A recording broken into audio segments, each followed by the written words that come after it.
Well, we are absolutely loaded up on the program. A wild thought that I had is why I'm more optimistic about this Tennessee football team, despite some of the issues that it has with the injuries.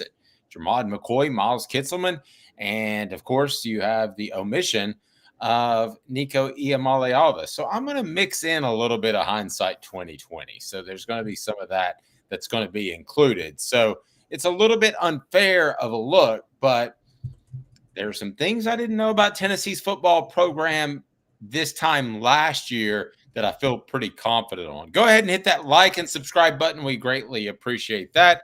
Also, Caleb, non-revenue sports. Let's just ask the hard question. Do most fans really care? I know baseball is fun. It hits during the perfect time. You had the Tennessee Smokies move to Sevierville, which is part of the reason Tennessee baseball, UT baseball, got fun. Tennessee also has a decommitment that we'll dive into.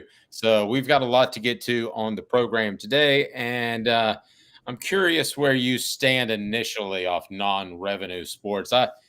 I like the fact that you have women's basketball that's led to some glory days. Obviously, the baseball team more recently has done so. It would just not be a complete athletic department if you didn't have those sports. How are you, sir? Pretty good. How you doing, Dave? Never better. Yeah, and I agree. I like the non-revenue sports. I think there is still such thing as school pride. And like you root for some of those sports for school pride. The same way, I mean, your high school football program isn't making money, but you root for them, don't you? You might enjoy going to a high school game.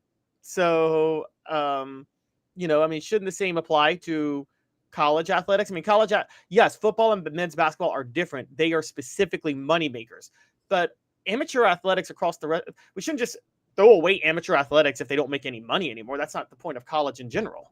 Nope, I agree. Today's tough question be like throwing away a chemistry department because they haven't cured a disease lately, but they could, and you would like for them to still be working day in and day out to try to do those sorts of things. So let's get to today's tough question right off the top. I think that Tennessee fans should be more optimistic about this upcoming season than last year.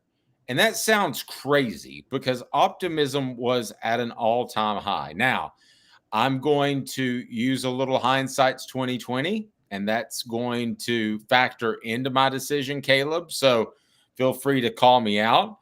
But you go into last season with a quarterback situation. You don't know Nico's going to be great. We think he was developed in a lab for Josh Heupel's system, but that didn't work out. You go into this season with a quarterback situation as well. So that's almost a wash. I mean, you could say Nico's more talented if you want to, but you're still going in to a season with an unknown at quarterback. And I will say this, until I see a quarterback get it done at the SEC level, I'm not convinced by his recruiting ranking. All right, so let's look on the other side of the ball. Caleb, given what you know, how much better do you feel about Tim Banks this year than you did last year heading into the season? Wasn't he a big concern like this time last year? Not for me. And not for you either. He was a big concern for me in 2022, but I watched enough of what he was doing and things he was dealing with and what I saw with the NFL talent that I actually was more impressed. This is going to be crazy for me to say. As good as Tennessee's defense was last year, in hindsight, I was more impressed by the work Tim Banks did in 2022 when Josh Heupel ran that tempo so insanely. Tim Banks had nobody that could play on the back seven and somehow had to figure out a way to get around it into out blitz packages and just did what he could. So but I do have faith in him, put it that way. I still have a ton of faith in him as a coach. In terms of the overall question, I got to say, if you were to ask me, am I more optimistic about the future than I was at the end of the Ohio State game for Tennessee? I'm going to say yes. But am I more optimistic than I was for Tennessee going into last year? No, but you have to remember, you're talking to the guy that thought Nico was created in a lab for Josh Heupel, that this was like a special. You're talking to the guy who thought you were witnessing Tim Tebow going to Urban Meyer or Tommy Frazier going to Tom Osborne or Cam Newton going to Gus Malzahn. Yes. That's you were high. You were high. You were Cheech and Chong high. There's no question about it. So I mean, and I get that, and I probably wasn't that far off. I'm just always kind of the wait and see moment when I see quarterbacks, and I saw Nico pretty early, and I probably made excuses for him to some extent. But let's turn to the offensive tackles. The offensive tackles were a big issue for the first half of the season. They should be much better. With David Sanders on the right, they tend to protect those right guys, and I think he's going to be just fine. And then on the left side, Lance Hurd with another year under his belt, and I continually hear incredible things about him. So your Achilles heel on offense was offensive tackle. You should be better there. I also like William Satterwhite at center. I think Mo's going to be fine, and then I think they'll find someone to fill in. But you don't come back with usually 5 elite offensive linemen, and I think Tennessee has the potential to have 3 in Satterwhite, Sanders, and Hurd. Now, let's take it to the outside, and I know you're very high on Tennessee's receivers. Listen, if Mike Matthews lives up to what he looks like, he's going to be that special receiver that you trot in front of SEC media days in 2026, just like Cedric Tillman. Oh, definitely. Definitely. And I think Mike Matthews, look, let's talk about Tennessee last year for a minute. You're right. Freshmen don't really make it in Josh Heupel's system as a receiver quite the way you would hope. They didn't have an answer for the fact that Brew McCoy wasn't 100% at wideout last year. They just didn't. And I've talked about that for a while. Brew McCoy was supposed to be their go-to receiver to dictate coverage. He wasn't 100. He never fully recovered from that broken leg, evidenced by him medically retiring. On the other side, Dante Thornton also was coming off a season-ending injury, but Dante Thornton is only as good as the number one wideout is to dictate coverage, and Squirrel White was playing with a separated shoulder.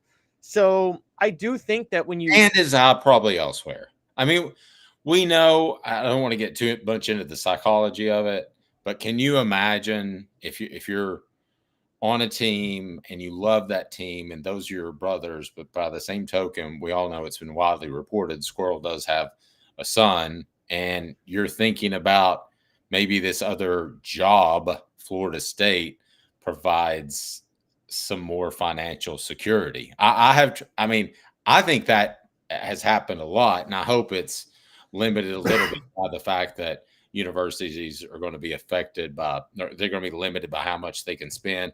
You mentioned the NIL thing, but I think that's a factor too. Oh, I definitely think so. Squirrel White's head was a little bit elsewhere too. Now, some people, when they have a kid, they take it the opposite approach. You know, Robert Meacham had a little girl, I believe, didn't he, when he was at Tennessee? And Robert Meacham used that to make an All-American season at Tennessee, funny enough. And so that was that. I think he still has the record for the most receiving yards in a year in 2006. But you are right. I don't want to knock Squirrel if he's thinking in his mind, and I don't know the numbers, but if he's thinking Tennessee's paying $100,000 a year and Florida State wants to pay $300,000 a year. I mean, how can that not enter your thinking? Because tampering's going on. How can that not enter your thinking in the middle of the season? Oh, definitely. Particularly when I just had a newborn. It's really, it's easy to think down the line when I get this big money elsewhere, but kind of when you got a newborn or a little kid, kind of need that money right now to take care of. And how about figure this in too? Not to get sidetracked on Squirrel White, but you factor into hey, I'm not going to be playing against elite corners, slot receiver defenders in the ACC. I could put up way bigger numbers and make myself look better for the NFL. I mean, it's as much as I'm an SEC guy, I have trouble knocking his decision on really any level. No, yeah, I can't really knock it either. If he got more money, he got the money. He's got to go with it. There's so many reasons he was smart to do what he did. But in general, with all that in mind, Braylon Staley will be better in the slot this year. I think Chris Brazzell, fully locked into the number 2 wideout spot, will be fine and will have more chances at touches, and also playing opposite Mike Matthews. Mike Matthews, if you were to ask me, would a healthy Brew McCoy last year be better than Mike Matthews is this year, I would have said yes. But Mike Matthews this year, I don't see how he's not better than the Brew McCoy we saw last year, who just wasn't the same receiver. Nope, I'm with you. I hate it for him. Also hate it for the way football is. They were too loyal to him. He should have been benched. I've seen it have to happen before with guys that suffered serious injuries, and I know that Josh Heupel didn't want to do that. Today's tough question. Let's make it a poll question. how does your optimism, you put it in your words, how does your optimism compare to last year? Because we know more about last year, and I'm well aware that this is not a fair way of looking at it, but I know that Nico wasn't perfect for Josh Heupel. I know that Brew McCoy was not explosive. So I go into this season, and there are going to be potential pitfalls, but I don't see them yet. Today's tough question brought to you by Banks & Jones, Tennessee's trial attorney, banksandjones.com. We broadcast live from the Ted Russell Ford Lincoln Studios. Why Banks & Jones? Well, it's because they're Tennessee's trial attorney. You can play to win with Banks & Jones because they'll go to trial. You've heard of other lawyers. They say they'll go to trial and fight for you. They won't. They just want to settle. That's the easiest way out. Well, that's not Banks & Jones, led by T. Scott Jones. They won't settle. They'll go to trial for you. Tennessee's trial attorney. They play to win. Truly, Tennessee's trial attorney when it comes to criminal defense or personal injury. Why settle? It's Banks & Jones. T. Scott Jones. banksandjones.com. Yeah, and if you want to make one of the options too, Dave's on the wacky weed or something, to be as excited about this upcoming season as he was last year, you can do that. I always wondered about the Nico drama. I always wondered if that would be a negative. But Caleb, how did we decide to set up the poll question? I actually kept it pretty simple. Are you more or less optimistic about Tennessee entering this year than you were entering last year? And I'll give you the results in a little while, but people don't think you're on the wacky train, believe it or not. Okay. Well, I like that because listen, what did you have in 1997 through no fault of his own? You had the distraction that was Peyton Manning. He was the one who everybody wanted to interview. They didn't want to interview this really good linebacker named Al Wilson. They wanted to interview Peyton Manning. They didn't want to interview this guy or that guy or Deion Grant or Fred White. They want to interview Peyton Manning. And he didn't mean to be the center of strife, controversy, whatever you want to call it, but he was. And especially because there was an ongoing quarterback competition at the time. So I think Nico was a little bit more strong-handed in it. I don't think he minded being a part of the problem, a part of the distraction that was on this team. But you look what happened the following year in 98, Caleb, and I happened to write a book about it. They wanted to prove everybody wrong. And I can't help but wonder, I don't know how good Joey Aguilar is going to be, but I can't help but wonder that this team's going to be uber motivated to prove people wrong. Yes, no, I agree. And you know, we talk about the similarities of that 97 to 98 versus 2024 to 2025. 2024 had all the hype with Nico, 97 had all the hype with Peyton. 2024 ended with a 42-17 thumping at Ohio State. 97 ended with a 42-17 thumping against Nebraska. In both cases, a thumping loss to the national champion. The quarterback left after the end of the season.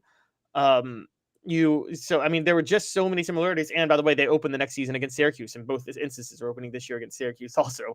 So that's just a funny one, but you're right. And there's a lot of talk. I think the thing about the 98 team and that was so interesting was so many all SEC players had departed, but people forgot that. And, you know, you talk about it, the golden trio we always talk about, Kosi Coleman, Deion Grant, Jamal Lewis, all part of the 97 class.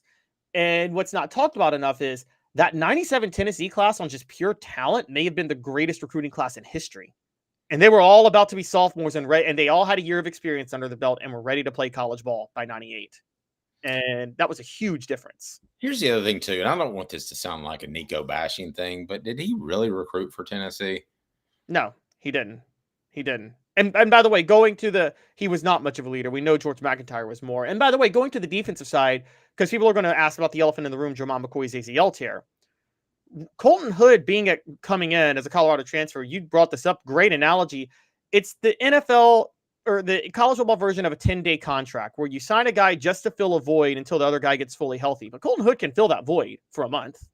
And not to mention the fact that they're going to be better at linebacker. Jeremiah Thielander and Arian Carter, both with more experience, both coming back. Now Arian Carter ready to blossom into an All-American.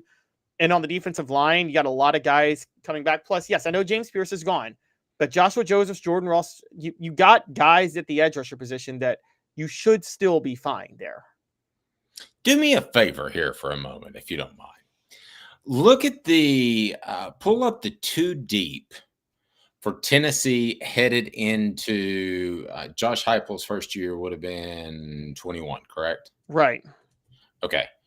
Pull up the 2 deep there. See if there's a Jordan Ross. See if there's a Jackson Moy. I'm going to go ahead and bet not. I'm going to bet there's a 1 or 2 players, but I bet when you talk overall depth, it's just different. I don't know. Maybe it was the way the sun hit me and the vitamin D this morning, but I just have a sense of optimism about this Tennessee football team that I didn't have previously. After I have been doing some research, I do like the way Joey Aguilar throws the ball. I think Peyton Lewis can take Tennessee's rushing game to a different level. And remember this, Tennessee's offensive line was largely rebuilt last year. So they've shown a propensity to be able to replace guys up front and still run the ball. Yeah, so pulling it up now, look, Tennessee did have a Jordan Ross / James Pierce because they had Tyler Barron and Byron Young in 2021. Byron Young specifically, but the rest of the defensive line didn't mesh up. I think the real difference between 2021 and now on defense, Dave, is linebacker. Jawan Mitchell and Jeremy Banks in 2021 versus Arian Carter and Jeremiah Thielen. There's nothing to discuss. Arian Carter and Jeremiah Thielen are significantly more cut out for SEC football than Jawan. Way different.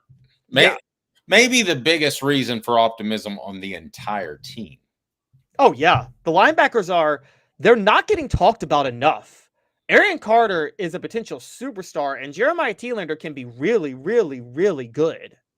And I think part of the reason they don't get more pub, especially Arian Carter, is they do the whole Leo thing where you can put your hand down if you want to. And then is he really a linebacker or is he a defensive end? I think they lose some credit for that from a lot of people. Well, I think they also used them last year to try to add a little more complications to the coverage because they didn't blitz as much. And, when you have a team that doesn't blitz a lot, the linebackers don't get a chance to rack up stats. I mean, the best example, Dave, is funny enough, that 2001 Tennessee team, John Chavis loved to blitz all the time, but when he had John Henderson and Albert Hainsworth, he wasn't about to bother blitzing anybody. There was no reason to. No. And it's funny. David said this 2005 team reminds me of the 2001 Tennessee team up there. And he said he forgot Jawan Mitchell existed. He was pretty good. He would move people. I don't know if they have that kind of offensive line, but I think they've got a better one than a lot of people are giving them credit for. Tennessee also, we'll talk a little bit of football recruiting, and we'll take a look at the offensive line recruiting and where Tennessee is. We all know about David Sanders, but I want to go back a little bit and discuss what Tennessee's done on the offensive line because, Caleb, I think you would agree with this. You can get Joe Montana, Michael Irvin, Megatron, and if you don't have 5 guys to block up front for them, it ain't going to work. Most of the time, except for Peyton Manning, who didn't have a good offensive line in the NFL ever and made up for it when he was with the Colts. He got the ball out extremely quick. He did. He got it out incredibly quick. He turned Jeff Saturday into a Pro Bowl center. All due respect to Jeff Saturday, that dude was never big enough to play in the NFL, but he was blocking for Peyton Manning. Yeah, what about Dallas Clark? Most overrated player Peyton Manning ever had as a teammate. Dallas Clark was a scrub, and Peyton Manning made him a Pro Bowler. See, I thought Dallas Clark looked pretty athletic to me. I remember thinking that he had a lot of guys that were scrubbish, but I didn't think that was one. I like Dallas Clark. Total scrub. Dallas Wrong. Clark. This sounds awful.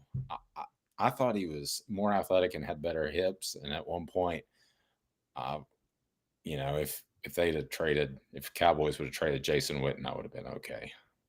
Dallas Clark does not measure up to Jason Witten. Okay, well, I like that you say that. It makes me feel better about it. Not even close. Dallas Clark cheating with my wife or something. Dallas Clark was on the level of Blair White, one of Peyton's receivers that he threw to. Like, Peyton Manning had I still maintain that Tom Brady had better options to throw to than Peyton Manning for most of his career. People think I'm crazy for saying that, but I would take Deion Branch over Marvin Harrison every day on Sunday. Every day and on Sunday. Marvin Harrison was a total product of Peyton. Dylan, back to the Vols. I think we'll be better on the offensive line, but we can't ignore its patchwork. We got to hope they can find chemistry fast. That is very, very true. It was the second Miami kid that was not the Cuse kid, the Harrison kid. The next one was better. Reggie Wayne. Reggie Wayne was better than Marvin Harrison, significantly so. That's the best. Reggie Wayne and Demaryius Thomas. The ones you want to compare. Yes. By the way, I love this quote from Dylan. This is so true. This is so true. Dave loves hips. I do. So I tell you, I can watch a guy, and I've done it so much in evaluations. I can look at his hips, and if you were to like block off the rest of his body, I could tell you if he's going to be a good football player. He takes advice from Shakira. Hips don't lie. The hips don't lie. The show represented by Banks & Jones, Tennessee's trial attorney, banksandjones.com. We broadcast live from the Ted Russell Ford Lincoln Studios. Also want to remind you, Brainerd Golf Course and Brown Acres Golf Course. Chattanooga's best public courses. Tee times are available right down below. So go ahead and get signed up. Coming up, we will get to Bank on It. We'll also get to Hot or Cold, brought to you by City Heating and Air Conditioning. So a big show lined up. Hang tight with us.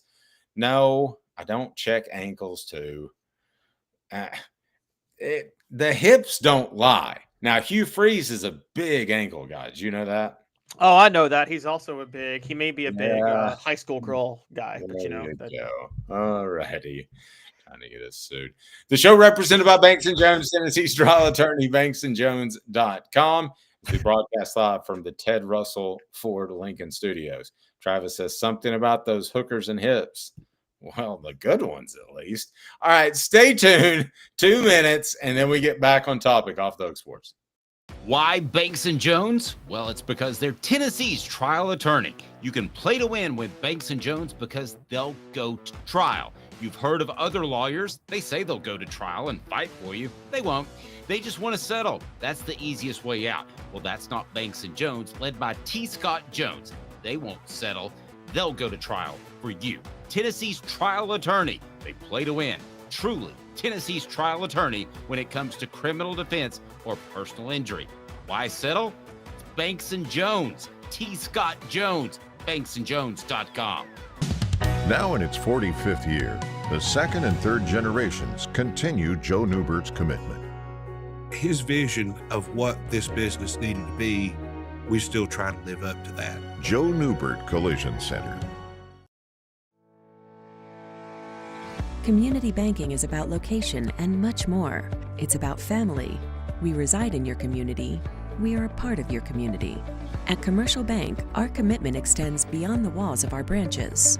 It's displayed each day in the opportunities we provide, the money we give back, and the time we commit, all to help improve the lives of the people, families, and businesses that make our communities great. Commercial Bank, life made better. Hi, Mike Davis here with City Heating and Air, reminding you to always dare to compare. Our team provides quality local heating and air service, installation, and maintenance across East Tennessee. We use only the best equipment like American Standard heating and air conditioning for your residential, new construction, or commercial needs. Honesty, dependability, and customer satisfaction have been the cornerstones of our business since 1961. City Heat and Air. Dare to compare. Are you ready to get strong? At NFC, we offer top-notch weight training and functional fitness, so you can build strength and improve your performance. Join today at nfc1.com or stop by any one of our 7 East Tennessee locations.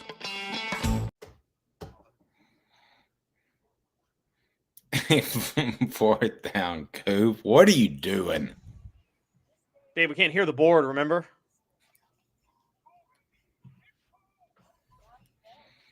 Dave, the board doesn't work right now.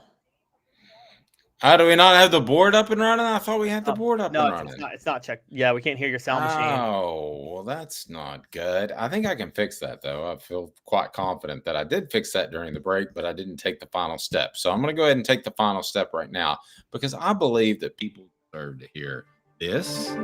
There we go. Oh, there you go. All right. You got to turn it up. Well, I'm going to. Can I re-cue it? Sure, re-cue it. Goodness gracious. The way you treat me. Okay, so we're going to have the music bed and not the intro because you jinxed it. All right, this day in Tennessee sports history as brought to you by our fantastic friends at Sports Treasures. What do you got, Caleb?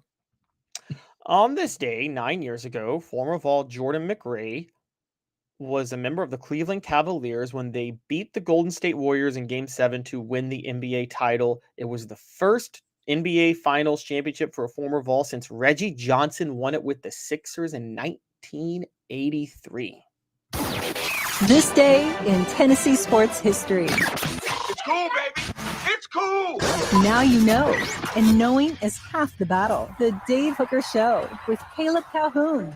Off the Hook Sports. Oh, yeah, that's a pretty good one. I'll give you that. Would you rather be a star? Let's make this a poll question. Would you rather be a star? Let's say who's a fantastic star that never won a championship? Charles Barkley. Okay, there you go. Would you rather be Charles Barkley, star, no championship, or Jordan McRae? Okay, you got to do a little better than Jordan McRae. No. How about this? Hold on. How about like somebody like Robert Ory? No, I mean, of course you'd rather be Robert Ory. He's got like 6 championships and he won 4 of them. 7. He won 7. Yeah, I mean, no, do you mean he's responsible for 4 of them? Okay. Okay, or Jordan McRae. Okay, the money's a lot better for Charles Barkley. It's not about money, Caleb. It's what I keep trying to tell you. All right, so let's go ahead. Let's do Jordan McRae. Or do you want to do CJ Watson? Oh no, I already threw Jordan McRae in because CJ Watson never won a title either. Right, but CJ Watson had a better career. Not than Charles Barkley. Than Jordan McRae. Yes, but you asked would you rather? Okay, but who would rather be CJ Watson over Charles Barkley?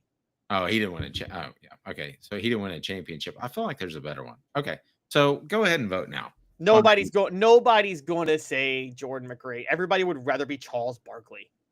Okay? I'm assuming. Can we go ahead and assume that Jordan McRae is financially secure and that he's handled his money right? And if he wants to go to a nice dinner on an average Tuesday night, he can, and he's doing all right. Can we agree with that? Yeah, we can assume that. And by the way, there's a chance that he's better off than Charles Barkley because Charles Barkley would bet on this poll question over who wins. Yes, he would. Yeah, I got myself. It's terrible, but I'm gonna go ahead and bet on myself. All right. Dylan says I'd rather be a star on a bad team. That means I'll probably play for a bad team that would pay me more to stick around while I can ball hog and get my Hall of Fame resume together. All right. Where does the poll question sit? I'd rather be on a chance as long as I know that I'm walking away from the game and I got a couple of mil in the bank and I'm not going to go broke, then I'm quite comfortable walking away as a champion instead of a star. Well, you do have more votes for Jordan McRae than I thought. I'm going to give you that because 22% right now are saying Jordan McRae, no star, but title, but 78% are saying Charles Barkley, star, but no title. By the way, the previous poll question, are you more or less optimistic about Tennessee entering this year than you were last year? There were 38 votes on it. Dave, guess what the breakdown was? Well, people are generally optimistic. I try to pull my emotions out of it, but generally optimistic in the summer. So I'd say 2/3 yes. No, it was 50-50. Oh, literally wow. Down the line, 50-50. That is actually pessimistic because usually in June, everybody's excited, right? Everybody's undefeated in June, man. Yeah. Okay. Maybe we can do better than go with Charles Barkley. He's a top 50 player of all time. That's a good point, Daniel. Jordan McRae won a championship. Okay. Okay, I got one. What about John Paxson? Or John Paxson has 3 titles. You're taking John Paxson over Jordan McRae. Okay, well, I'm not done yet. John Paxson or Charles Barkley. All right, I can do that. I mean, you get more hardware with obviously John. Well, would we want to do Kevin Kerr? You mean Steve Kerr? Steve Kerr or Kevin? Kevin too. John Paxson and Steve Kerr are the same exact player. Well, except for the coaching. True. That's good. Yeah, let's go him. Charles Barkley receiver. All right, got it. We'll see All what right. people say. I believe wholeheartedly that our incredible fan base, which I brag about every day to whoever I walk up to, people are like, "Stop bragging about your fan base." And I'm like, "I'm going to watch me." I believe that people will side on the side of good, and that is winning a championship, not on the side of just rubbing in money like Caleb's trying to do. Okay. All right. All right. So let's get rolling. That was This Day in Tennessee Sports History, and it's brought to you by Sports Treasures, carrying over 5 million sports treasures. That's right. 5 million sports treasures. You absolutely can't beat them. You'll love them. And if you haven't had a chance to stop in yet, definitely need to do so. Sports Treasures in North Knoxville is one of the South's largest sports cards and memorabilia dealers, featuring over 10 million sports cards from vintage to modern. Sports Treasures carries a full line of hobby boxes, singles, autographed memorabilia, Tennessee Vol collectibles, fan cave decorations, and so much more. See a museum full of collectibles at Sports Treasures, 4819 North Broadway in Fountain City, and Sports Treasures on Facebook. Sports Treasures, where the real sports fan goes to shop. Of the program brought to you by Newbert Collision Center. For nearly 50 years, Newbert Collision Center has been East Tennessee's best choice for quality repair work and fantastic customer service. Hot or cold brought to you by City Heating and Air Conditioning. Here we go.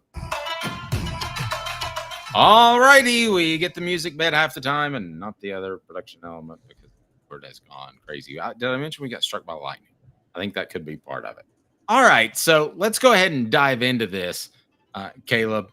Your thoughts on Arkansas losing the College World Series? Was that a fluke to LSU? What are fluke plays that have cost the Vols in big games in the past? There have been quite a few. We discussed the 2001 season, and if you want to fill in your votes, go right ahead. The flukiest games that cost Tennessee a football game, and this was a big one, 2001 SEC championship game. You probably remember the Tony Thompson fumble. You probably remember the Dante Stallworth fumble. You mean this Travis Stevens fumble? Oh, what did I say? You said Tony Thompson. Oh. Travis Stevens fumble. That's going way back. And you probably remember the draw that Tennessee's defense just couldn't stop. But before all of that, there was a drop Julian Battle interception in the flat that would have ended the game.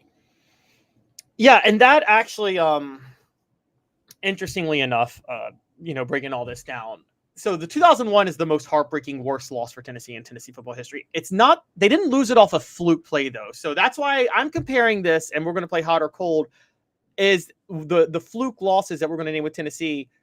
Are they more heartbreaking than Arkansas's College World Series loss? I can't call the 2001 LSU loss fluky. LSU won by 2 scores. Like LSU I can't bring it down to one fluke play. Yeah, I'm gonna disagree because I think when you talk about Bayer, it looked like they were actually trying to throw the football to Julian Battle, and it hit him right in the chest. Now he did the defensive back thing instead of making the triangle. He did like that. So that's just begging to drop it. But I just go back and I think that was kind of lost in all the mayhem that followed. Your thoughts on flukiest game? Or flukiest play that changed the game, go ahead and get on board. It is Hot or Cold, brought to you by City Heating and Air Conditioning, cityheatandair.com. Hi, Mike Davis here with City Heating and Air, reminding you to always dare to compare. Our team provides quality local heating and air service, installation, and maintenance across East Tennessee. We use only the best equipment like American Standard Heating and Air Conditioning for your residential, new construction, or commercial needs. Honesty, dependability, and customer satisfaction have been the cornerstones of our business since 1961. City Heat and Air. Dare to compare. We knew this one would come up. Jabbar Gaffney still hasn't caught that pass. What did you make of that pass, that completion? For those who don't know, the 2000 Florida game, Tennessee dominated on the ground. They controlled the game all the way until the very end when Florida went 91 yards on the final drive, and Jabbar Gaffney dropped a pass that was ruled a touchdown. Definitely fluky. I never considered that as fluky as others though, because that was only second down. Florida still had two more downs to go, and they were only down by a field goal. So I think Florida still would have scored a touchdown probably on the next play. And or probably knowing Steve Spurrier would have gone for it on fourth down. The reason that one's a little bit fluky to me is they had just addressed that rule in the offseason. So it was a point of emphasis that you had instantaneous possession, which you're not. I mean, I guess technically he had instantaneous possession, but there's no way that should have been a touchdown. But they had just addressed that just a few weeks earlier in some of their meetings. See, the flukiest one to me on that whole game was Tennessee had a chance to get a first down when they had the ball before Florida's game-winning drive on 3rd and 1, and they do a toss to Travis Henry. And I don't know why they don't just run up the middle with Travis Henry, the guy who never got tackled behind the line of scrimmage. That would have clinched the game if he gets that first down. Now, a few others I wanted to go down real quick because Florida has, for those who don't know, a pretty good track record of giving Tennessee horrible heartbreaks. 2017 Florida, the Hail Mary from Felipe Franks. And the game that I think put Butch Jones, that game effectively fired Butch Jones. The 2017 loss to Florida. I'm cold on that being a bigger heartbreaker than Arkansas, though, Dave, because it didn't cost Tennessee anything, and Tennessee probably got a break losing that game because it got Butch Jones fired, which they wanted. And you're talking about Arkansas baseball. So for those that didn't see, just kind of describe Arkansas baseball was up 5-3 with 2 outs yesterday, and an error in left field led LSU to score 2 runs, and then LSU went to win the game 6-5 and eliminate Arkansas from the College World Series. It's the second time Arkansas has lost off a walk-off in the College World Series. They're the most cursed program in baseball. So 2017 Florida, I can't say more heartbreaking than Arkansas because it didn't cost anything. Now 2015 Florida, Tennessee had a 2-score lead in the 4th quarter. Butch Jones set on the lead, and Tennessee lost off a game-winning touchdown on 4th and 13. That one was definitely worse. But the one that we all want to talk about too, speaking of losing to LSU in heartbreaking fashion, 2010 LSU, where Chuck Smith sent the entire, every Tennessee player and fan onto the field. Yeah, I will be honest with you. Like all of Tennessee's coaches that they hired since Lane Kiffin, I thought this isn't going to work from the get-go. And I really did. And I'm not just trying to brag about that or something along those lines. But here's what I will say. In that LSU game, I honestly, for a moment, thought that Derek Dooley might be the answer. And then I saw at least 38 defensive tackles running out onto the field. And I was like, okay, well, that's not going to work. But I will tell you that I honestly thought for a moment that he was the answer. Are you hot or cold on that? Do you agree or disagree? Brought to you by City Heating and Air Conditioning, cityheatandair.com. Hi, Mike Davis here with City Heating and Air, reminding you to always dare to compare. Our team provides quality local heating and air service, installation, and maintenance across East Tennessee. We use only the best equipment like American Standard heating and air conditioning for your residential, new construction, or commercial needs. Honesty, dependability, and customer satisfaction have been the cornerstones of our business since 1961. City Heat and Air. Dare to compare. The other one that we probably need to mention, you want to address that one first? The LSU game or no, let's go to the other one. What's the other one we need to mention? Well, it has to be Anthony Anderson and the fumble right short of the Alabama goal line, right? The fumble short Not of Anthony Anderson. Corey Anderson. Yes, where they lost 6-3. Randy Sanders made the greatest play call of his life on that screen, the Corey Anderson, and he fumbles just short. Yeah, that was brutal. I got a couple more from the early days. 92 Arkansas. For those who don't know, Arkansas scores a touchdown. They're trailing 24-16. Tennessee's undefeated in the top 5. Arkansas scores a touchdown, misses on the 2-point conversion, but gets the onside kick, kicks a game-winning field goal, wins 25-24. That started a 3-game losing streak that got Johnny Majors fired. And the 1990 Alabama game, Tennessee's going to kick a game-winning field goal, score tied at 6, and Alabama blocks the field goal and it rolls all the way back into Tennessee territory. That was my first. I was old enough to go to a game day party. I didn't know why everybody was acting goofier as the game day party went on, but apparently my parents couldn't find a babysitter. So I always remember that's like my first mega memory game. That's just locked in there. Oh, yeah. And that's when Tennessee absolutely should have won. Yeah. And everybody, every inebriated person that was nearby thought so as well. I think that's the flukiest loss they might have had. Like to have the ball blocked and go all the way the other way. And by the way, if Tennessee doesn't lose that game, they might be in the running for the national championship at the end of that year in 1990. What about this? We have Arian. Lost it. Okay. We have Arian Foster's fumble, and he Against wants to Penn be State. Oh yeah, he does. Arian Foster does want to be. He went out of his way to find my phone number and call me on the air and tell me that he wanted to box with me. That's actually really funny, and it's because of a headline that you didn't even write. Right, but if I need to get in there and show him a thing or two, I'll go. The '96 Memphis game, where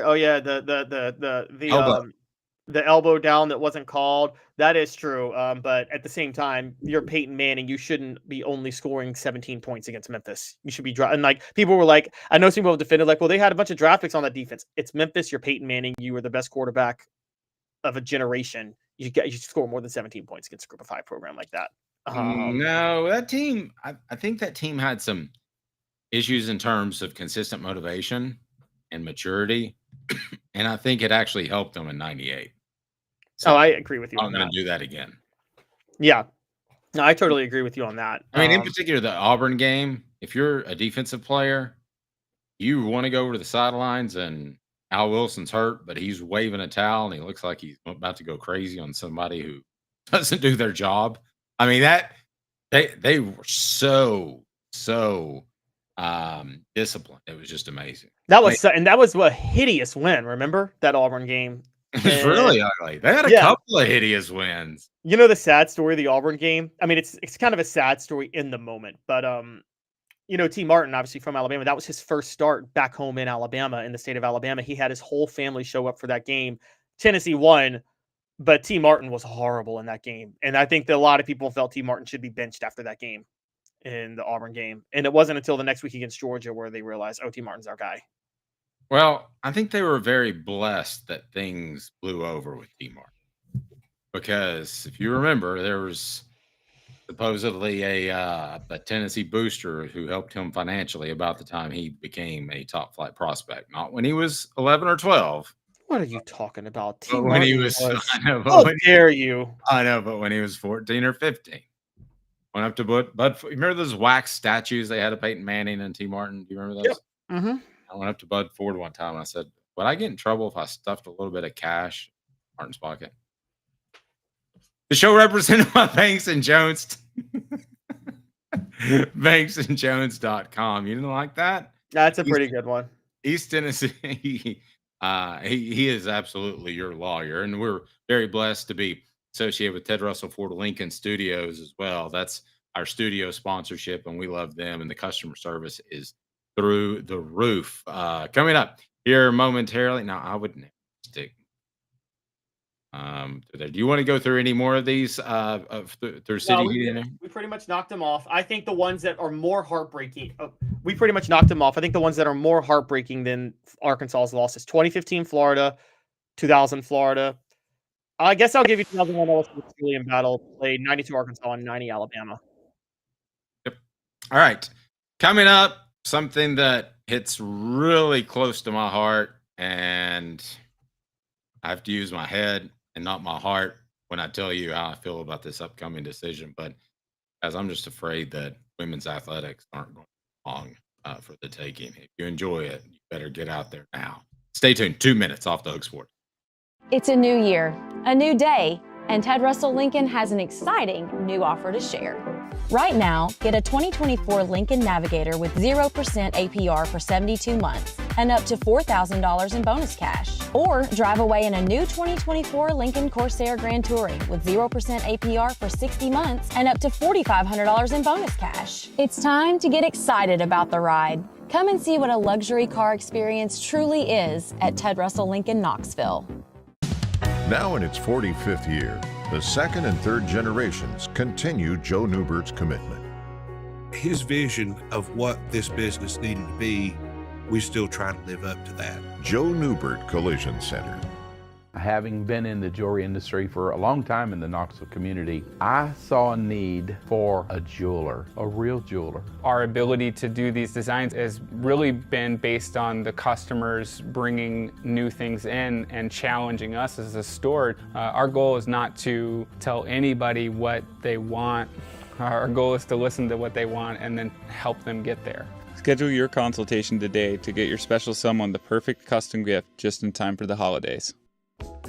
Sports Treasures in North Knoxville is one of the South's largest sports cards and memorabilia dealers, featuring over 10 million sports cards from vintage to modern. Sports Treasures carries a full line of hobby boxes, singles, autographed memorabilia, Tennessee Vol collectibles, fan cave decorations, and so much more. See a museum full of collectibles at Sports Treasures, 4819 North Broadway in Fountain City, and Sports Treasures on Facebook. Sports Treasures, where the real sports fan goes to shop. Are you ready to get strong? At NFC, we offer top-notch weight training and functional fitness, so you can build strength and improve your performance.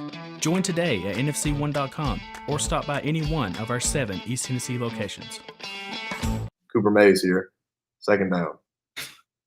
Coop.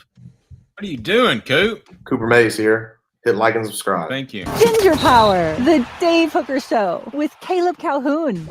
Represented by T. Scott Jones, banksandjones.com, Tennessee's trial attorney.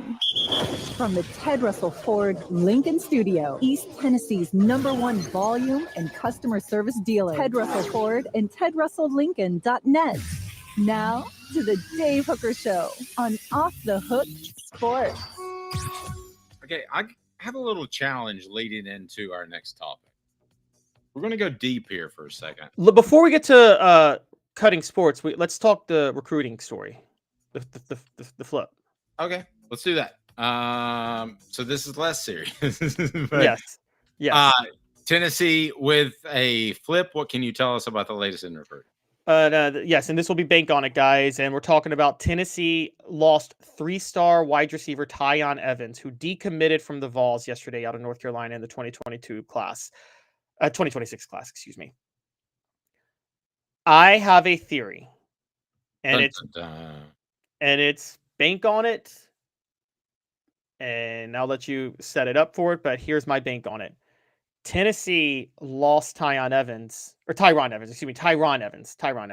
lost Tyran Evans because they're about to flip 5-star wide receiver Tristan Keys from LSU. What do you think of that? Could be. Let me play devil's advocate for a second.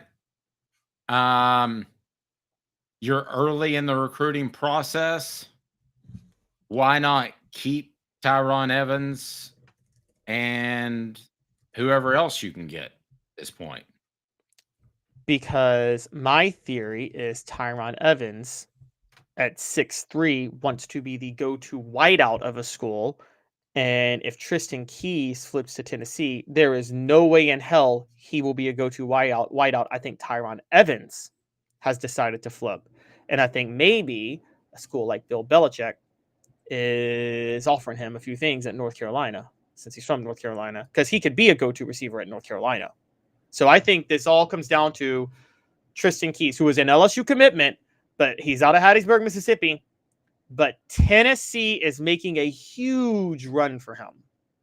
And I think okay, so let's look at Evans for a second, because I was told he probably would end up at I made some phone calls yesterday, but there's NC State, there's Kentucky involved. Sure, Bill Belichick could get involved. But this notion of trading up, this used to be a big no-no.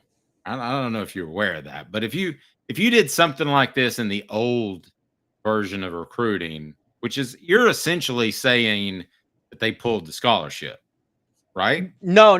I'm essentially saying that's what you're saying. I'm saying Tyran Evans. Let me ask you this. Are they saying this? Are they not calling him as? Are they not showing him the love? You don't actually ever pull a scholarship. You just stop calling the guy all the time. So are you sure that wouldn't fit the parameters of what you're thinking? Okay, I see what you're saying. No, I think that's possible. Okay. I think but why would you never say the words, sorry, pulling your scholarship. I mean, nobody ever says those words. They just stop calling for a month, and you're like, where am I in these plans? Yeah, so either way, I think this is directly connected to Tennessee getting ready to flip Tristan Keys from LSU. And Tristan Keys would be a huge pickup for them. Obviously, I mean, we're talking about probably the best wide receiver in the class in 2026. He's been committed to LSU since March. And Dave, you know this. I mean, we can name a couple. I believe Paris Harrelson, the most recent one, but the Mississippi kids that do commit to Tennessee, they're not common, but they end up being very, very, very good usually. Yeah, I think that's because they're usually very, very, very good, to be honest with you. Mississippi's got an incredible high school football for those who don't know. Yeah, you're right. And well, I mean, I know that Tom Loy has predicted him to Tennessee, so you're not the only one with this this premonition. Now, I think that this would be just short of a David Sanders, Nico type pickup. I think Nico, in retrospect, we know he didn't recruit much for Tennessee, but that was still a splash pickup, a monster splash, right? Correct. Sanders was, I could argue, even more significant because I don't think they had to pay him nearly as much. But he was one of the top prospects at offensive tackle on these. And then you go get, if you're able to get Tristan Keys, who's been committed to LSU, but a lot of people have him predicted to Tennessee out of Hattiesburg, 6'3", 180 pounds. If you pull this guy, and this is one you hang your hat on national signing. So if you're right, then Tennessee's got something to brag about no matter what happens the rest of the recruiting. Yes, exactly. And Tristan Keys is a 5-star across all services, which is big because one of the things that people may not know is that 5-star recruits, it's hard enough to be a 5-star. I think even I don't think people realize how rare it is to be a 5-star across all major services because they're so different in how they value players, aren't they? Particularly ESPN, which you covered, is so bad at it. But yeah, I wanted to say it's like 25 or so. Yeah, and most, maybe even 20. Well, there's 25 5-stars, I think. In football, you're right. There's more than that. But yeah, I mean, you're right. And that's where Darnell Wright was before David Sanders, Darnell Wright was the last player Tennessee had committed that was a 5-star across every service without any question. And before that, it was Eric Berry. And David Sanders was as highly rated as Eric Berry. Tristan Keys would be on that class. He would be as highly rated as David Sanders and Eric Berry overall. So I think I don't think Tennessee's losing any sleep over losing Tyran Evans, put it that way. And I'm with you. What you're saying makes more sense. Can we play bank on it on this? Yep. Let's go bank on it. Brought to you by Commercial Bank. Member FDIC. Life made better. Bank on it. Tennessee. Right now. Go for it. My bank on it is this. Tennessee nudge Tyran Evans into a decommitment because they know they're about to flip Tristan Keys from LSU. Man, I don't think that's crazy at all. You were all obviously the thing I don't like about that. You're putting a lot of power in these young men's hands, and maybe that's just where we are. But that's my concern. The bank on it. I could see that happening. Man, you're putting a lot of power in these young men's hands. And what happens when they're not happy? They get on campus, they transfer. And I think there needs to be an argument made for taking a guy who would commit early and want to be a part of your program as opposed to somebody who's jumping on board a little bit later. Bank on it, brought to you by Commercial Bank. Commercial Bank is your neighborhood bank. What makes us different from other banks? We understand that every customer has unique opportunities, challenges, and financial concerns. We don't expect you to fit into the same box as the next person or business. Whether it's purchasing a home, saving for your child's future, or planning for your next vacation, we're with you every step of the way to navigate life's big decisions.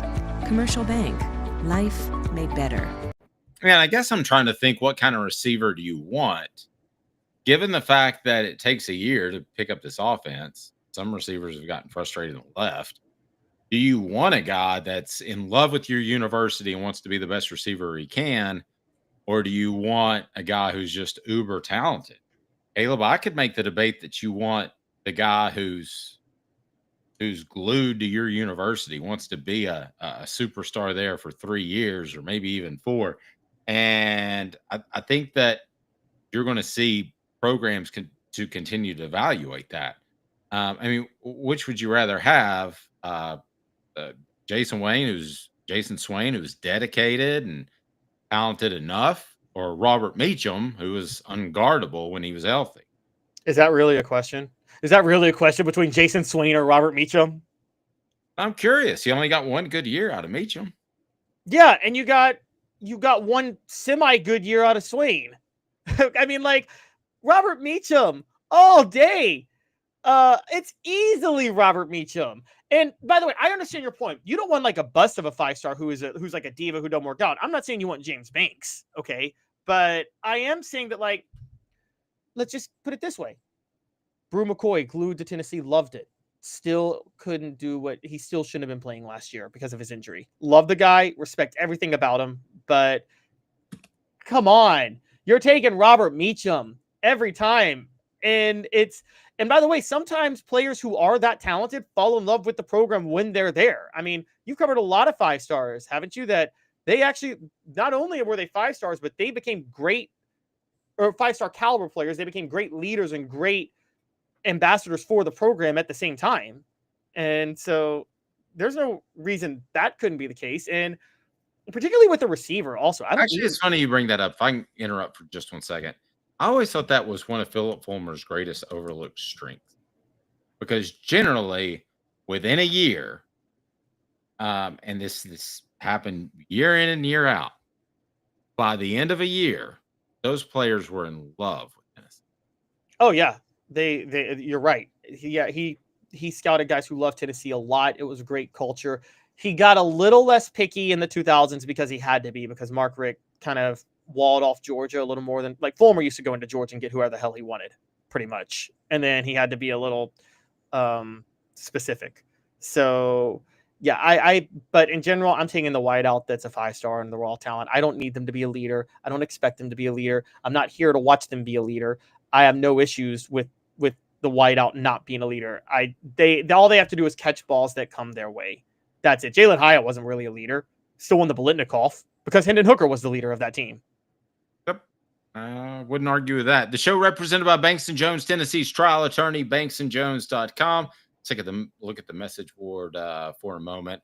Brandon Tekees, the next great quarterback wide receiver duo. While we're talking a little bit of recruiting, there was a lot of pub that Faison Brandon might be wavering a little bit on his commitment. He's the highly touted prospect in the 2026 class. Did you hear that for a bit, and are you hearing it now?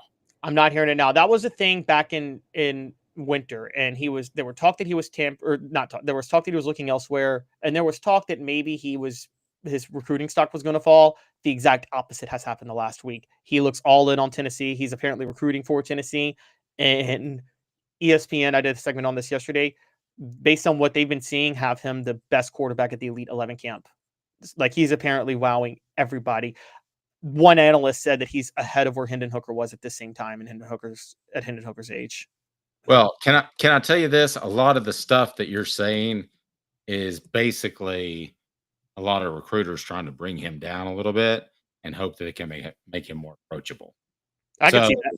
Yeah, I mean, that happens a lot. The whole not living up to the hype, and now suddenly he is living up to the hype. So he's going to try to find out where that came from, because some coach or somebody evaluating him shared that, and he's going to want to know who that is, and I don't blame him. The show represented by Banks & Jones, Tennessee's trial attorney, banksandjones.com. We broadcast live from the Ted Russell Ford Lincoln studio. And as for the recruiting info, Blind Squirrel Sports says Caleb might just stay tuned. 2 minutes off the hook sports. And then coming up on the program, are you okay with Tennessee not having non-revenue sports like baseball, like women's sports? I don't like the idea of it, but that's where we're headed financially. 2 minutes off the hook sports. It's a new year, a new day, and Ted Russell Lincoln has an exciting new offer to share. Right now, get a 2024 Lincoln Navigator with 0% APR for 72 months and up to $4,000 in bonus cash. Or drive away in a new 2024 Lincoln Corsair Grand Touring with 0% APR for 60 months and up to $4,500 in bonus cash. It's time to get excited about the ride. Come and see what a luxury car experience truly is at Ted Russell Lincoln Knoxville. Now in its 45th year, The second and third generations continue Joe Newbert's commitment. His vision of what this business needed to be, we still try to live up to that. Joe Newbert Collision Center.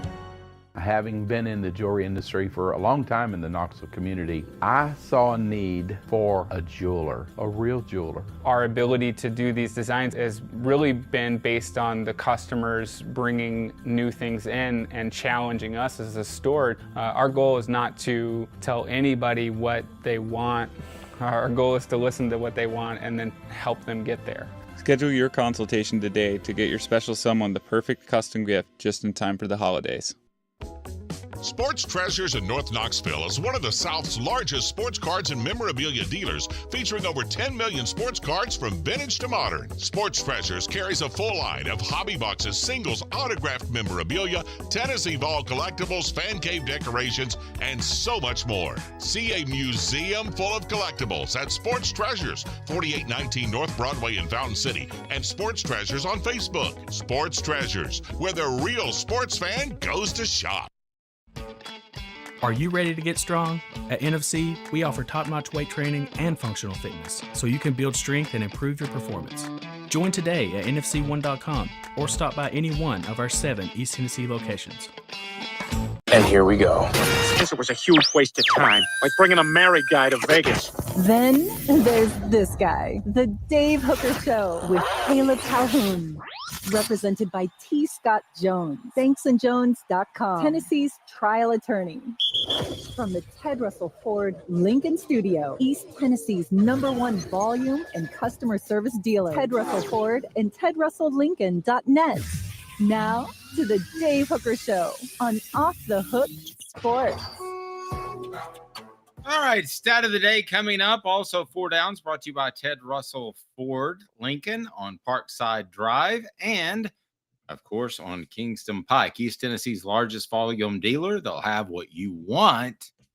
Even more importantly, they'll give you fantastic customer service. I can attest to that. Ford Russell, Ted, you got to check it out. It's Ted Russell Ford and Ted Russell Lincoln on Parkside Drive.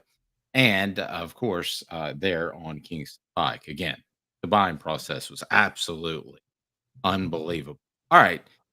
Now a topic that I knew we had to tackle. Been a little afraid of it, but I'm going to go ahead and do it right now. What the H? Brought to you by Rick Terry and Rick Terry Jewelry Design. What non-revenue sports will survive, Caleb? When we're having this discussion in 10 years ago, or 10 years from now, what non-revenue sports survive? So I'm the optimist. I am original Star Wars trilogy Luke Skywalker. Okay, believing he can turn Darth Vader to the good side. And I'm sorry? Did not. He did. He turned him at the very end. That doesn't count. Go ahead. I'm actually with you. It's stupid that they count that. Honestly, it's like Darth Vader didn't do anything good. He just saved his son from being tortured to death. Okay. Anyways, so I think they will find a way to make it work where all the non-revenue sports stay afloat. I'm sure schools will cut sports or keep some sports, but all schools do that anyway now. I don't think you're going to see this mass cutting of non-revenue sports. I think they will find a way to keep it afloat. I think there's value in these non-revenue sports, particularly when you move beyond football and basketball. A lot of I'll just say, from East Coast schools I'm familiar with and things like that, there's no value in lacrosse, but you know what lacrosse does do? It attracts a lot of really smart kids who want to go play lacrosse and probably are going to be good as researchers for the university. So one of the things non-revenue sports do, it's a workaround way to give more scholarships to a lot of academically elite kids who want to play sports. Okay. Well, let me answer that with this. How much did Tennessee's gymnast program help? Didn't help at all because they don't have one. They went with crew over gymnast. Gymnasts would have pulled in. There's more competition for gymnasts. It would have pulled in better students than crew. That wasn't the case. I mean, I don't know that they care about that. And if they don't care about that when they didn't have a limitation on how much they can spend, how are they going to compare about that now? Because I think they see the non-revenue sports for a value different on that. Now, there's no limitations on what they can spend on these sports. I don't think the money's going to come from the non-revenue sports. Here's where it's going to come from with these new settlements. It's going to come out of the pockets. Here's who's going to take a pay cut. And it's not going to happen overnight, but in 10 years, you're going to see this. Relative to the amount of money spent everywhere else, you're going to see coaches have a smaller percentage of the pie. And you're going to see NCAA administrators have a smaller percentage of the pie. I mean, Dave, you were covering Tennessee. This isn't new. Let's give an example. And you're going to see schools figure out a way how to tighten their budget from administrative standpoints. You were there. You covered Tennessee when Dave Hart was hired. You told me this. Dave Hart was hired just to fire half the staff of the administrators so they could save some money. Tennessee was in major financial trouble during that time. Yes, they had no emergency budget, zero. I think at the time, Alabama had $25 million for comparison as an emergency budget. In other words, if you had to fire Nick Saban or whatever coach he decides to fire. So they had that. They didn't have an emergency budget. They were in a lot. They were hurting. There's no question about it. And they had way too much fat as far as associate athletic director. Way too. Oh yeah, I totally agree. Now, here comes the real deep question, though, because you talk to Tennessee fans. If you say they're going to have to cut rowing, Tennessee fans are like, no, okay. But tell them all non-revenue sports have to go. Do you think Tennessee fans would ever accept women's basketball or baseball being cut? Well, that's what I want to ask our audience. So if it meant football got better, would you cut women's basketball? Would you cut baseball, or would you cut both or neither? There's our 4 options. So go ahead and get on board now. Dylan says, as long as we keep basketball and football, I'm happy. That kind of tells me basketball and baseball. I'm sorry, I'm happy now. There's no problem keeping basketball. Basketball generates revenue. But the Trevor asked the emergency money. I want to say it's like $10 million. I'd have to go file for you, but I'll look into that. But Dylan says, as long as we keep basketball and baseball, I'm happy. That's the thing that concerns me. And it's not like it's going to be, they're not going to come out with an announcement that says, oh, we're cutting the support we give to women's basketball and baseball. That's not how they're going to handle it, Caleb. You know what they're going to do, which is even more disappointing in my opinion, is they're going to slowly cut stuff back. You're going to slowly see that new the new improvements to Lindsey Nelson Stadium aren't quite as great as you would hope they would. That's what I'm afraid you're going to see. Now, I do think women's basketball is somewhat protected because if you build a Pratt Pavilion, why not let the ladies use it, right? Right. But baseball and softball are 2 different things. Man, I hope I'm wrong because I think it's one of the coolest things that's happened in Tennessee athletics in my lifetime. But I'm going to be stunned if Tennessee baseball is even nearly as big in the next 5 or 10 years as it is. And I just think it's a money thing. I hope I'm wrong. I totally agree. Tennessee's going to have to find new ways to generate money. So I got it. I've got my suggestion for Tennessee to generate money. You ready? Lay it on me. All the athletes of all sports, because they're all in relatively good shape, right? They open a restaurant where the men serve people shirtless and the women serve in bikinis, and you know what I mean? And it's, you get to see all these good looking athletic bodies, whatever you're interested in. And I'm sorry, it's not going to work. It's going to work. What happens when you draw Elijah Simmons? He's not getting hired. Okay, he's not getting hired. But they get to keep some of the money, so that's an incentive to be in shape. But you're right. Okay, it wouldn't work with Elijah Simmons. But you speak of defensive tackles. I bet you would have worked with like a Albert Hainsworth, right? I know he was big, but he was probably ripped, wasn't he? Shirt off. I don't know. You covered these players. Are offensive and defensive linemen, really, really good ones, are they still ripped when they're 300 pounds? Yeah, to some extent. You do want to carry a little bit extra fat mass too, just to be harder to move. So it's not like you're an elite athlete. I've seen guys before.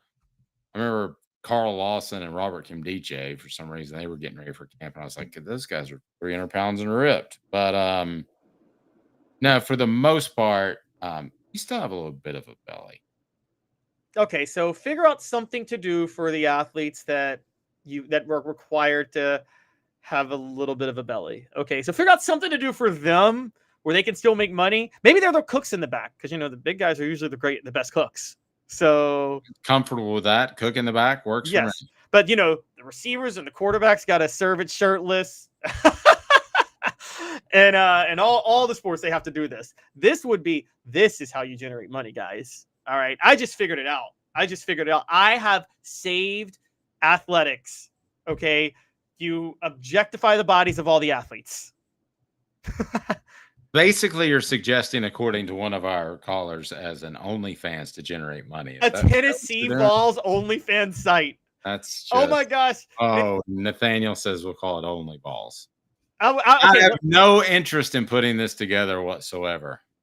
I love this. An Only Vols. Let's do it, guys. Only Vols, and everybody can get on. And if worst idea ever. Sometimes you have some athletes dating other athletes, and if they would like to, hook up on OnlyFans, that Tennessee should sponsor it. We're moving away from this. All right, it is time for Stat of the Day. Stat of the Day, as always, is brought to you by our fantastic friends at Hound Dogs. Stat of the Day is now, I think, yes. Stat of the day. They never lie. Or do they? Stat of the day. The Dave Hooker Show with Caleb Calhoun. Off the Hook Sports. All right, Caleb, what do you got? Stat of the day. All right, I keep drawing up the comparisons between this upcoming season and 1998, which draws back to your reasons for optimism to open the show. I got a new one for you. Tennessee played most of the 98 season with only one player on its team that was all SEC the previous year. That would be Al Wilson. Now, I want to point out something. Jamal Lewis was also all SEC in 98, but in 97, but he didn't play most of the year in 98. So they played most of the 98 season with only one player who was all SEC from the team the previous year. This year, they only have one player on their team who was all SEC who's returning, Javon McCoy. Just saying. Yeah, there's a coincidence there, but I think they'd rather have him not hurt. Right, that's true. You're right, but he does look like he's still going to play. So we'll see how it goes. And by the way, Al Wilson was hurt through part of the 98 season. He was. Dylan, good enough to take a stand against the Only Vols account that Caleb is proposing. And the weird thing, he's not proposing it for us. He's proposing that the revenue goes to the players. Dave, I don't want to hook up with you on OnlyFans. I'm sorry. Agreed there. All right. Coming up next, 4 Downs, brought to you by Ted Russell Ford Lincoln, Ted Russell Ford and Ted Russell Lincoln on Parkside Drive. And they're also on Kingston Pike. And man, did they treat you well? You'll know that you got a fantastic deal. You know that you were treated fairly, and they appreciate and respect your time. They're absolutely amazing. So it'll be 4 Downs, brought to you by Ted Russell Ford Lincoln Studios. Stay tuned. The show represented by Banks & Jones, Tennessee's trial attorney, banksandjones.com. A beacon of hope in a world of high prices. Look to the skies, Knoxville. Super savings is here. Ted Russell Ford is East Tennessee's #1 volume Ford dealer. Employee pricing is here. You pay what we pay on all new Ford models. Come see the super dealer today at either Ted Russell Ford location, Parkside Drive, or Kingston Pike. Sports Treasures in North Knoxville is one of the South's largest sports cards and memorabilia dealers, featuring over 10 million sports cards from vintage to modern. Sports Treasures carries a full line of hobby boxes, singles, autographed memorabilia, Tennessee Vol collectibles, fan cave decorations, and so much more. See a museum full of collectibles at Sports Treasures, 4819 North Broadway in Fountain City, and Sports Treasures on Facebook. Sports Treasures, where the real sports fan goes to shop. Community banking is about location and much more. It's about family. We reside in your community. we are a part of your community. At Commercial Bank, our commitment extends beyond the walls of our branches. It's displayed each day in the opportunities we provide, the money we give back, and the time we commit, all to help improve the lives of the people, families, and businesses that make our communities great. Commercial Bank, life made better. Now in its 45th year, the second and third generations continue Joe Newbert's commitment. His vision of what this business needed to be, we still try to live up to that. Joe Newbert Collision Center. Hi, Mike Davis here with City Heating and Air, reminding you to always dare to compare. Our team provides quality local heating and air service, installation, and maintenance across East Tennessee. We use only the best equipment like American Standard heating and air conditioning for your residential, new construction, or commercial needs. Honesty, dependability, and customer satisfaction have been the cornerstones of our business since 1961. City Heat and Air. Dare to compare.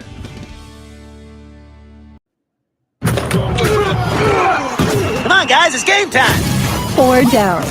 Can you count? 4 downs. 1, 2, 3, 4. The Dave Hooker Show with Caleb Calhoun. Represented by T. Scott Jones. banksandjones.com. Tennessee's trial attorney. From the Ted Russell Ford Lincoln Studio, East Tennessee's #1 volume and customer service dealer. Ted Russell Ford and TedRussellLincoln.net. Now to the Dave Hooker Show on Off the Hook Sports. I have to be honest with you. I thought that this would be easy.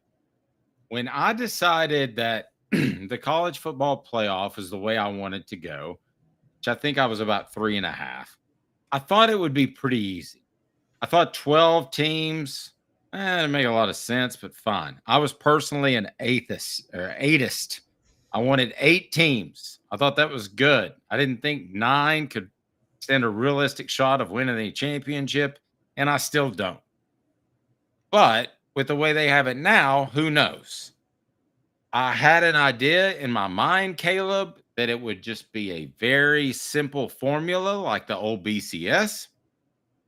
We would figure it out on Sunday morning. We wouldn't have to wait for some goofball television show on Tuesday night.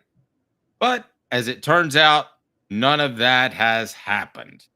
So I want to get into some of the things that are being bantied about when it comes to the college football playoff committee, and some of them are just completely asinine. But first, where are we compared to where you thought we would be going into last year? At this moment, we have the 2025 college football playoff format set after they agreed to do straight seeding as opposed to this whole seeding by conference champion thing that they did last year. That's been agreed upon. That's as far as we've gone. I thought that they would have the 2026 format and beyond set up after yesterday. And I reported on this yesterday, the Big Ten and SEC walked away at a stalemate. Now, the key stalemate is this. The Big Ten wants automatic qualifiers. The SEC, they want a certain number of teams for every conference. The SEC wants to do a 5+11 model where you just take the 5 best conference champions, and then you just take the best 11 teams after that, regardless of what conference they're in. And let me provide some context here. The SEC wants this because they believe bare minimum they're going to get 4 teams in, and sometimes they may get 5 or 6. So they wouldn't want the Big Ten's automatic, or anybody else's automatic for that matter, pulling away from their potential to have another team in the playoff. Exactly. And it's not so much the Big Ten having 4 automatic bids, but whereas the SEC is the Big 12 having 2 and the ACC having 2, because that could pull away from the SEC. So that's the SEC's contention. They want a 5+11 model where you have the 5 conference champions and then just the 11 best teams after that. They also want a much heavier weight of schedule strength by the selection committee, even if that involves a formula, which you and I are both pro formula people. Now, the Big Ten has come back and said, we don't want that model because the SEC has an unfair advantage because they only play 8 conference games and we have to play 9. The SEC... Okay, which I understand the point, But in all honesty, it's kind of a moot point because the middle of the pack as Big Ten teams that, such as Syracuse, that the SEC is facing are about on the same tier. But anyway, go ahead. No, I agree. The SEC has come back and basically said, if we do 9 games, we want guarantees of a much more heavily weight on schedule strength for those 1 to 3 at-large bids. If there's the automatic qualifier format.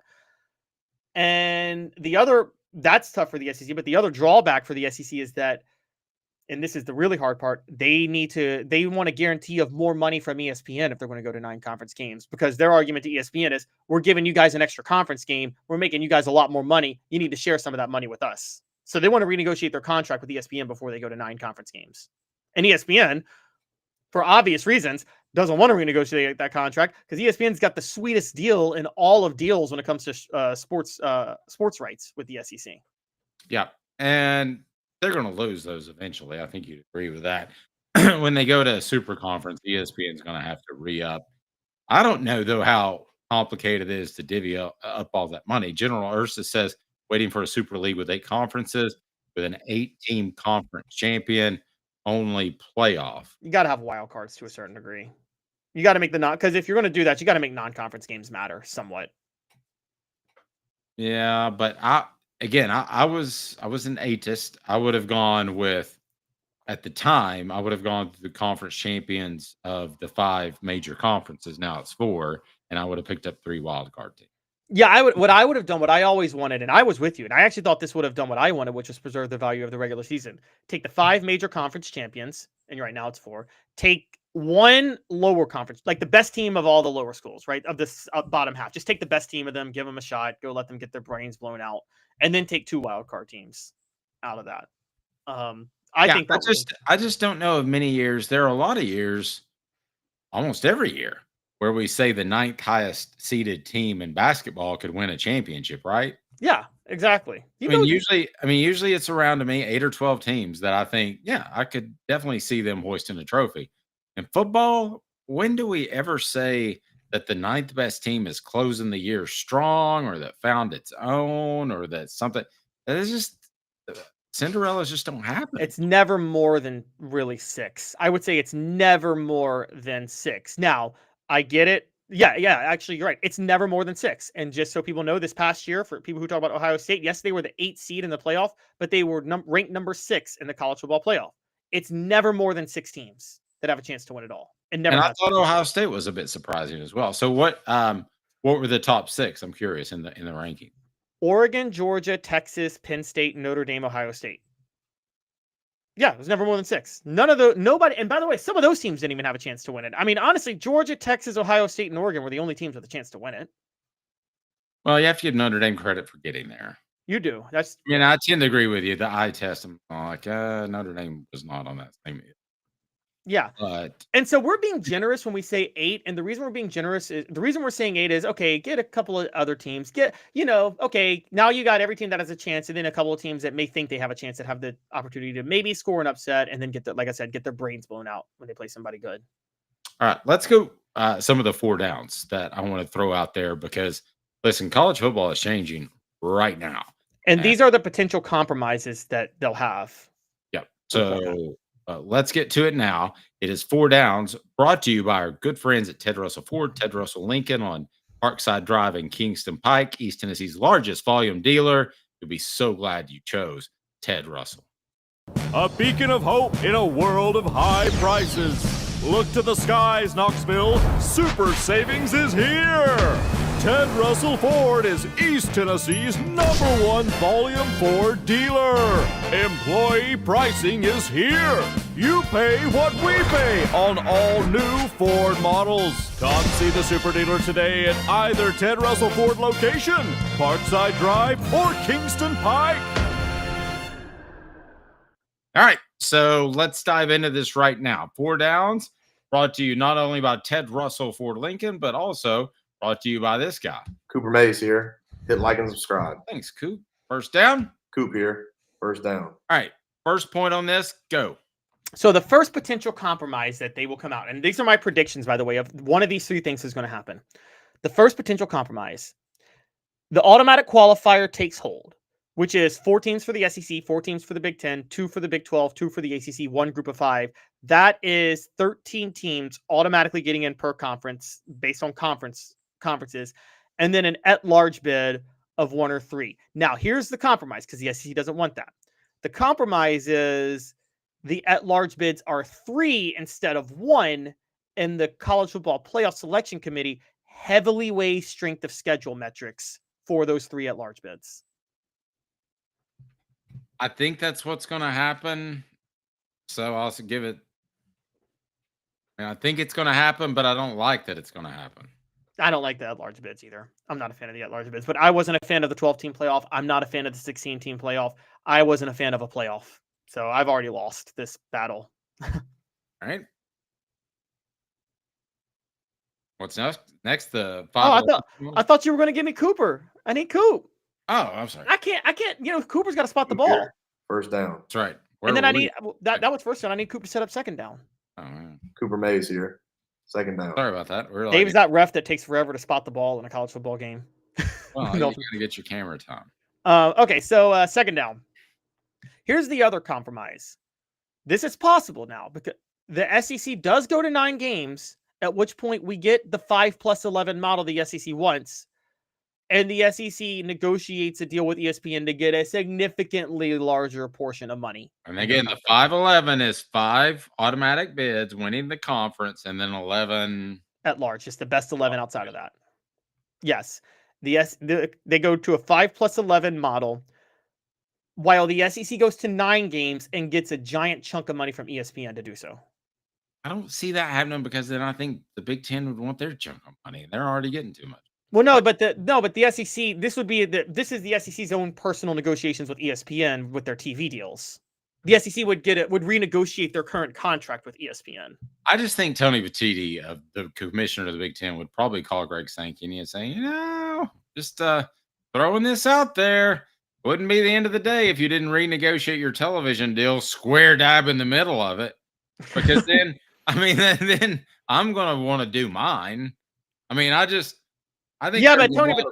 there's a lot of pressure just to stick by your contract on this. I see where you're going. Right, but Greg Sankey could come in and say this contract was based on when we had 14 teams and had an 8-game schedule. You guys, ESPN, won a 9-game schedule. What Greg Sankey can sell to ESPN that Tony Petitti can't sell to the networks is, look at how much more money you'll get with that extra SEC game per team. I'm not arguing with you. I'm just saying that seems to me like a hard sell if I'm in.